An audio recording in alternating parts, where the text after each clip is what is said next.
Hello my dear students, I welcome you all for my channel Science with Yelil.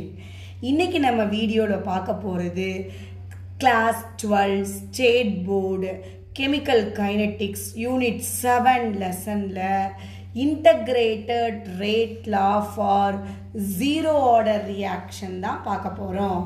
So என்ன பார்க்க போறோம் இன்னைக்கு integrated rate law for zero order reaction இதை பற்றி தான் இன்னைக்கு நம்ம வீடியோவில் பார்க்க போகிறோம். ஸோ ஏற்கனவே integrated rate law for first order reaction நம்ம அப்லோட் பண்ணியிருக்கோம். இப்போ நம்ம ஜீரோ ஆர்டர் ரியாக்ஷனுக்கு integrated rate law வந்து எப்படி டிரைவ் பண்ணுறதுன்றதை பார்க்க போகிறோம். ரொம்ப சிம்பிள். நீங்கள் ஃபர்ஸ்ட் ஆர்டர் புரிஞ்சுக்கிட்டீங்கன்னா ஜீரோ ஆர்டர் ரொம்ப சிம்பிள். ஓகே, இப்போ எப்போ ஜீரோ ஆர்டர்னா என்ன டெஃபினிஷன் என்ன? எ reaction in which the rate is independent. rate independent இருக்கான். யாருக்கு independent இருக்குது? concentration of the reactant. reactant ஓட concentrationக்கு rate independent இருந்துச்சுன்னா, reactant ஓட concentrationக்கு rate independent இருந்துச்சுன்னா, அப்போதான் நமக்கு என்ன order reaction வரும்? zero order reaction வரும். reactant ஓட concentration பொறுத்து rate இருக்காது. அப்படி இருந்தா we call it as zero order reaction. Let us consider ஒரு reaction consider பண்ணுவோம். A gives product. A வந்து ப்ராடக்டா மாறுது. இந்த simple reaction consider பண்ணுவோம். இப்போ இந்த reactionக்கு நம்ம rate எழுதுவோம், rate law எழுதுவோம். So rate எப்படி எழுதுவோம்? rate differential form of equationல rate equal to minus d of A by dt. இது ஆல்ரெடி நான் சொல்லியிருக்கேன். ஏவோட கான்சன்ட்ரேஷன் சேஞ்ச் ஆகிட்டே இருக்கும், அதுக்காக தான் இந்த minus. Then concentration of A divide by d t. இது டிஃப்ரென்ஷியல் ஈக்குவேஷன். ரேட் லா எப்படி எழுதுவோம்? ரேட் லா எக்ஸ்பிரஸ்ட் எப்படி இல்லை? ரேட் ஈக்குவல் டு ரேட் லாவோட expression rate equal to rate constant k into concentration of A. இங்கே ரேட்டு ஏவை பொறுத்து இல்லைன்னு சொல்லிட்டாங்க. ஸோ நம்ம இங்கே என்ன போடணும்? ஜீரோ. ஸோ நமக்கு தெரியும் எனிதிங் பவர் ஜீரோ, எதோட பவர் ஜீரோவாக இருந்தாலும் அதோட வேல்யூ என்னது? 1 அப்படின்னு நமக்கு தெரியும். ஸோ அப்போ இங்கே ரேட் எப்படி இருக்கும்? ரேட் ஈக்குவல் டு எப்படி இருக்கும்? ரேட் கான்ஸ்டன்ட் கேவாக இருக்கும். ஞாபகம் வச்சுக்கணும். ஸோ இதை செகண்ட் ஈக்குவேஷன் வச்சுக்கிடுவோம். டிஃப்ரென்ஷியல் ஃபார்ம் ஆஃப் ஈக்குவேஷனை ஃபர்ஸ்ட் ஈக்குவேஷன் வச்சுருவோம். சரி, இப்போ இந்த ரெண்டு ஈக்குவேஷனை ஈக்குவேட் பண்ணுவோம். 1 ஈக்குவல் டு 2 ஈக்குவேட் பண்ணால் என்ன வரும் நமக்கு? So minus d of A by DD equal to, இங்கே எனக்கு ரேட் ஈக்குவல் டு கே போட்டாச்சு. நான் இந்த டிடியா டிவிஷனில் இருக்குது, இங்கிட்டு கொண்டு போகிறேன். ஈக்குவல்ட்டுக்கு அந்த பக்கம் போகும்போது மல்டிப்ளிகேஷன் ஆகும். அப்போ minus d of A equal to k into dt. ஞாபகம் வச்சுக்கணும். ரைட், இப்போது எனக்கு தெரியும் இதை நான் இன்டகிரேட் பண்ணணும். இன்டகிரேஷன் பண்ணணும்னா லிமிட்ஸ் தெரியணும். இங்கே ஏவோட இனிஷியல் கான்சன்ட்ரேஷன் பார்த்தீங்கன்னா A0. அப்போ கான்சன்ட்ரேஷன் ஏவை எதை பொறுத்து இன்டகிரேட் பண்ண போகிறோம்னா A0 டு ஏ. இதுதான் கான்சன்ட்ரேஷன் ஆஃப் ஏ. அதோட லிமிட் வந்து A0லேருந்து ஏ. டைம் எப்படி சொல்லணும்?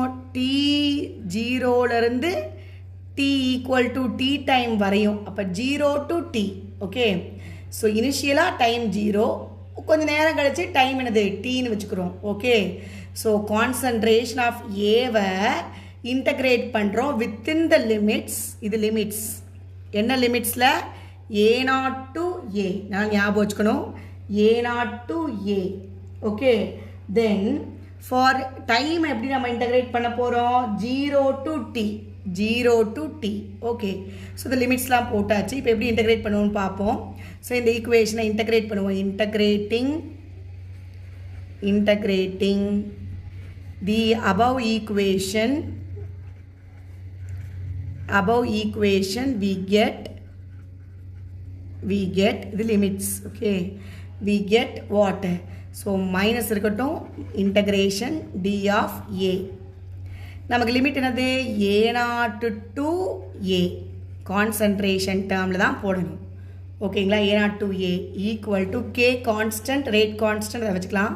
integration dt within the limit 0 to t நமக்கு தெரியும் dx integrate பண்ணா x அப்ப d of a why integrate பண்ணா வெறுமனே a concentration of a so இது லிமிட் என்னது இதோட லிமிட் வந்து concentration of a0 to a right so இது மைனஸ் இருக்குது equal to இப்போ dx integrate பண்ணா x அப்ப dt integrate பண்ணா வெறுமனே t k இருக்கு within the limit 0 to t okay right அப்படியே வருவோம் இப்போ லிமிட் அப்ளை பண்ணுவோம் மைனஸ் இருக்கட்டும் upper limit minus lower limit அப்போ கான்சன்ட்ரேஷன் ஆஃப் ஏ தான் அப்பர் லிமிட் அப்ளை பண்ணால் கான்சன்ட்ரேஷன் ஆஃப் ஏ இந்த மைனஸ் இருக்கட்டும் minus lower limit upper limit minus lower limit போட்டாச்சு equal to k upper limit k t lower limit வந்து 0 அப்போ k t minus 0 okay so இப்போ minus உள்ளபடி multiply பண்ணுவோம்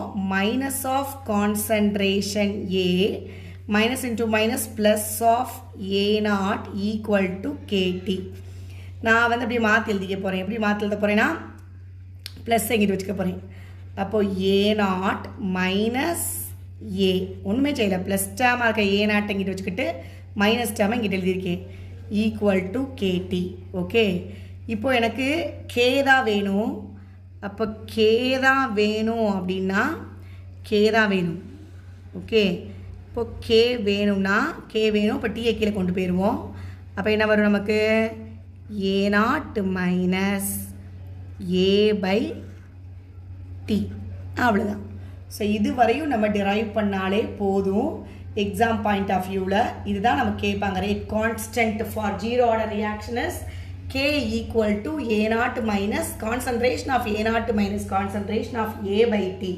Okay. So, இந்த equation நம்ம third equation வச்சுக்கலாம். இந்த third equation ஓட நீங்க எழுதினா போதும். Then graph போட்டிருப்பாங்க.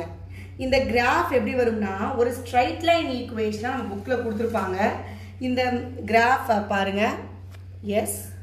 So, time ஐயும் yes concentration of A வச்சு கிராஃப் போட்டிருக்காங்க ஒரு ஸ்ட்ரைட் லைன் ஈக்குவேஷன் வந்திருக்குது வித் இதோட ஸ்லோப் பார்த்தீங்கன்னா மைனஸ் கே அண்ட் இன்டர்செப்ட் பார்த்தீங்கன்னா ஒய் பார்த்துக்கணும் ஸோ ஒய் இன்டர்செப்டில் பார்த்தீங்கன்னா ஆஃப் ஏ நாட்னு கிடச்சிருக்குது நமக்கு ஓகே ஸோ நமக்கு இப்போ ஸ்ட்ரைட் லைன் ஈக்குவேஷன் கொடுத்ததுனால நமக்கு தெரியும் மேக்ஸில் ஸ்ட்ரைட் லைன் ஈக்குவேஷன் வந்து y equal to m x plus c அப்படின்னு நமக்கு தெரியும் அப்போ ஸ்ட்ரைட் லைன் ஈக்குவேஷன்னா y equal to m x plus c so இந்த ஈக்குவேஷன் எடுத்துக்கிடுவோம் இந்த ஈக்குவேஷனை கொஞ்சம் ஜஸ்ட் நான் ரீஅரேஞ்ச் பண்ணிக்க போகிறேன் இந்த ஈக்குவேஷன் எடுத்து ஸ்ட்ரைட் லைன் ஈக்குவேஷன் ஃபார்மேட் கொண்டு வர போகிறோம் அப்போ இந்த ஈக்குவேஷன் என்ன இருக்குது concentration of A naught minus A equal to k t இப்போ என்ன செய்ய போகிறேன்னா இந்த கேடி எங்கிட்டு கொண்டு வர போகிறேன் ஏவை அங்கிட்டு கொண்டு போக போகிறேன் அப்போது ஏ நாட் கேடி அங்கிட்டு இருக்குது ப்ளஸில் வரும்போது மைனஸில் வரும் இங்கிட்டு அங்கிட்டு ப்ளஸில் இருக்கும்போது இங்கே மைனஸில் வரும் மைனஸ் கேடி இது மைனஸில் இருக்குது அப்போது ப்ளஸில் போகும் கான்சன்ட்ரேஷன் ஆஃப் ஏ ஓகேங்களா ஸோ அப்போது இதை அப்படியே மாற்றி எழுதிக்கிறேன் concentration of A equal to concentration of A0 minus KT. So, இந்த equation பார்த்தீங்கன்னா எந்த equation மாதிரியே இருக்கு அப்படின்னு பார்த்தீங்கன்னா y equal to mx plus c அந்த ஃபார்மேட்ல இருக்கா ஸோ அதனால தான் ஸ்ட்ரைட் லைன் கிடச்சிருக்கீங்க y equal to mx plus இது y மாதிரி இருக்குது இது c ப்ளஸ் இது mx இப்படி இருக்கு ஸோ ஸ்ட்ரைட் லைனை கொடுத்ததுனால இந்த மாதிரி நம்ம ஸ்ட்ரைட் லைன் ஈக்குவேஷனோட இதை கம்பேர் பண்ணி எழுதியிருக்கோம் ஸோ இவ்வளோதான் rate integrated rate law for a zero order reaction எக்ஸாமுக்கு நீங்கள் இதுவரை எழுதினாலே போதும் இனஃப் அது ஃபுல் மார்க் கொடுத்துருவாங்க உங்களுக்கு ஓகேங்களா so a reaction in which the rate is independent of the concentration of the reactant ரியாக்டன்ட்டோட கான்சன்ட்ரேஷனுக்கு இண்டிபெண்ட்டாக இருந்துச்சுன்னா அங்கே உள்ள ரேட்டை தான் ஜீரோ ஆர்டர் ரியாக்ஷன்னு சொல்கிறோம் சரிங்களா ஸோ அப்போது ரியாக்ஷனை கன்சிடர் பண்ணுவோம் ஏ கிவ்ஸ் ப்ராடக்ட்ஸ் இதுக்கு ரேட் எழுதுவோம் differential form of equation minus d of A by d t ரேட்லாம் எப்படி எழுதுவோம் rate equal to rate constant போட்டு இங்கே ஜீரோ ஆர்டர்னால பவரில் ஜீரோ போட்டிருக்கு right so anything power zero will be 1 போட்டாச்சு அப்போ ரேட் ஈக்குவல் டு ரேட் கான்ஸ்டன்ட்னு கிடச்சிருக்குது ஸோ நம்பர் 1ஐயும் 2ஐயும் ஈக்குவேட் பண்ணுவோம் ஈக்குவேட் பண்ணால் நமக்கு இப்படி தான் வரும் minus d of A by DD equal to K அப்படின்னு வரும் ஸோ நான் டிடியா கீழே இருக்குது டிவிஷனில் இருக்கிறத அந்த பக்கம் கொண்டு போகிறேன் ஈக்குவல்ட்டுக்கு அந்த பக்கம் அப்போ மல்டிப்ளிகேஷனில் போகும் தென் இந்த ஈக்குவேஷன் நம்ம இன்டகிரேட் பண்ணணும் லிமிட்ஸ் தான் இங்கே போட்டிருக்கேன் ஏவோட லிமிட் வந்து a0 to a, டைமோட லிமிட் வந்து 0 to t. ஸோ அதோட நம்ம இன்டகிரேட் பண்ணணும். நமக்கு தெரியும் இன்டகிரேஷன் ஆஃப் dx பண்ணால் எக்ஸு, அப்போ a d ஆஃப் a பண்ணால் a, d ஆஃப் t பண்ணால் t. ஸோ அதோட லிமிட் போட்டணும். லிமிட் அப்ளை பண்ணுறோம். Appar limit minus lower limit பண்ணிடுறோம். தென் ப்ளஸ் டேம் இந்த பக்கம் எழுதிட்டு மைனஸ் ஏ ஈக்குவல் டு கேடி. இதுலேருந்து நான் ரேட் கான்ஸ்டன்ட் கேவை கண்டுபிடிச்சிடுறேன். இது வரையும் எக்ஸாமில் எழுதினா போதும். தென் நம்ம கிராஃப் போட்டிருக்காங்க ஏக்கும் டைமுக்கும். அப்போது ஒரு ஸ்ட்ரைட் லைன் ஈக்குவேஷன் கிடச்சிருக்குது with a slope of minus k and y intercept of a0 கிடச்சிருக்குது. ஸோ அப்போ எப்படி y equal to mx + c ஃபார்மெட்டில் இந்த ஈக்குவேஷனை வச்சு நம்ம சொல்லி முடிச்சிடணும். ஓகேங்களா? ஸோ இப்படி தான் integrated rate law for a first order ரியாக்ஷனுக்கு கண்டுபிடிக்கணும். ரொம்ப சிம்பிள், ஈஸியாக யூ கெட் 3 மார்க்ஸ். இந்த லெசனில் இந்த 2 டெரிவேஷனும் important. First order kinetics, than zero order கைனடிக்ஸில் உள்ள ரேட் கண்டுபிடிக்கிறது, ரேட் கான்ஸ்டன்ட் கேவோட வேல்யூவை கண்டுபிடிக்கிறது. Okay, thank you. கமெண்ட் பண்ணுங்கள், ஷேர் பண்ணுங்கள், சப்ஸ்கிரைப் பண்ணுங்கள். நெக்ஸ்ட் ஒரு வீடியோவில் இன்ட்ரெஸ்டிங்காக வேறு ஒரு டாபிக் பார்ப்போம். தேங்க்யூ.